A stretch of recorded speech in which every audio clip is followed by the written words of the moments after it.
అమ్మ, ధనస్సు రాశి వారికి ఎలా ఉంది? ధనస్సు రాశి వారికి ఆదాయం 14, వ్యయం 11, రాజపూజ్యం 5, అవమానం 6.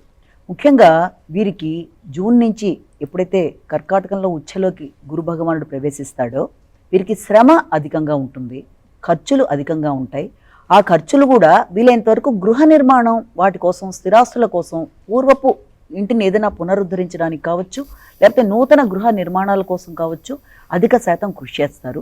దానికి సంబంధించిన అధికంగా ఖర్చులు పెట్టడం అనేది చేయడం వల్ల గృహాన్ని ఉన్నతంగా, అందంగా తీర్చిదిద్దడం, అందరూ కూడా ప్రశంసించే విధంగా గృహాన్ని నిర్మించుకోవడానికి అధిక శాతం కృషి చేస్తారు. అదేవిధంగా వారి యొక్క వ్యక్తిగత ఆరోగ్యం కోసం కూడా వీళ్ళు ఎక్కువ శాతం దృష్టి కేటాయించే అవకాశం అనేది కనబడుతుంది. ముఖ్యమైన విషయాల్లో మాత్రం వీళ్ళ యొక్క టార్గెట్ గృహ వాహన మీద ఉంటుంది కనుక వాటి విషయాల మీద దృష్టి కేటాయిస్తూ వాటికి సంబంధించిన ధనాన్ని ఖర్చు పెట్టే అవకాశం అనేది కనబడుతుంది. తదుపరి వీళ్ళకి ఎప్పుడైతే అక్టోబర్ దాటిన దగ్గర నుంచి రాగల 2 నెలల్లో కూడా గురుడు మంచి స్థానంలోకి వెళ్ళడం జరిగింది కాబట్టి ఎంతకన్నా బెటర్గా తప్పనిసరిగా వీళ్ళకి గౌరవం, మర్యాద, పడిన శ్రమకి తగిన ప్రతిఫలం, ఒక చక్కటి గుర్తింపు ఏర్పడడం, ఆగుతూ వచ్చిన పనులు ముందుకు వెళ్ళడం, తండ్రి పెద్దల యొక్క సహకారం, పెద్దల ఆశీస్సులు, ఆధ్యాత్మిక ఆలోచనలు, ఆధ్యాత్మిక ప్రదేశాలకు వెళ్ళడానికి చేసే ప్రయత్నాలు, లేకపోతే వీళ్ళు చేసే వృత్తికి సంబంధించిన విషయాల్లో కూడా ఆధ్యాత్మిక సంబంధమైన విషయాల మీద అధిక శాతం దృష్టిని కేటాయించడం, ఇలాంటి వాటికి కూడా అవకాశం అనేది ఉంది. ముఖ్యంగా వ్యక్తిగత గౌరవం కావచ్చు, పడిన శ్రమకి తగిన ప్రతిఫలం కావచ్చు, సంఘంలో పేరు ప్రఖ్యాతలు కావచ్చు, వీటన్నిటికీ కూడా అక్టోబర్ దాటిన దగ్గర నుంచి ఒక మంచి సమయంగా దీన్ని మనం చెప్పొచ్చు. కొత్త ఆలోచనలు చేస్తారు, సంతాన అభివృద్ధి విషయంలో కొత్త ప్రణాళికలు ఏర్పరచుకుంటారు, వీళ్ళ ఆలోచనలు ఫలిస్తాయి. ఇవన్నీ కూడా అక్టోబర్ నుంచి ఈ యొక్క జనవరి మధ్యకాలంలో వీళ్ళ వ్యక్తిగత గౌరవం కావచ్చు, ఆర్థిక విషయాలు కావచ్చు, సంతానం అభివృద్ధి కావచ్చు, వీళ్ళు ప్రయత్నం చేసిన విషయాలలో అనుకూలంగా ముందుకు వెళ్ళడానికి కావచ్చు, విశేషంగా పెద్దల యొక్క ఆశస్సులు, సహకారంతో పుణ్యబలాన్ని పెంపొందించుకుంటూ పూర్వపుణ్యంతో ముందుకు వెళ్ళడానికి చేసే కృషి ఆ సమయంలో ఎక్కువ అనుకూలంగా ఉంటుంది.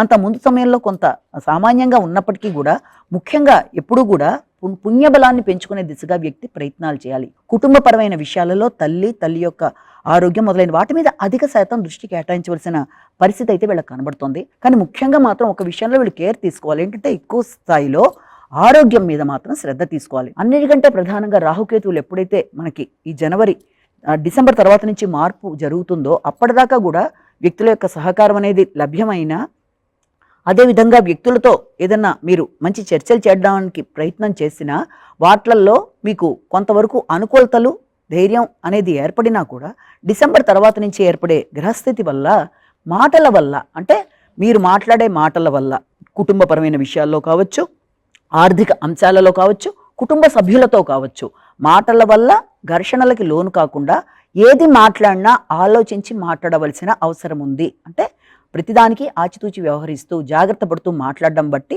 చిన్నగా వచ్చే అపార్థాలను కూడా అధిగమించడానికి అవకాశం ఉంటుంది.